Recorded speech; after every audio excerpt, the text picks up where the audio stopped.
এক মুচি ও এক বোকা শাকচুন্নি। প্রায় 200 শব্দে। এক ছিল মুচি, নাম তার খগেন।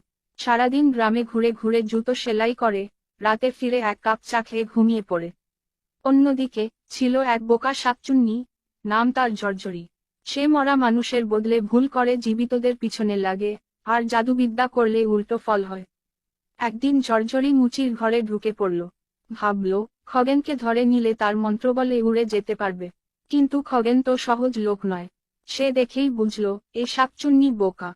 সে বলল, তোমার মন্ত্র ঠিক মতো চলে না, কারণ তোমার খুঁটি নষ্ট হয়ে গেছে।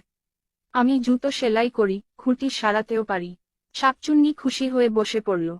খগেন একখানা পুরনো পেরেক ঢুকিয়ে বলল, এইবার ঘুমাও। তারপর সে শাকচুন্নির চুল বেঁধে বটগাছের সঙ্গে গিঁথে দিল। সেই থেকে ঝরঝরি আর কারো পিছনে লাগে না।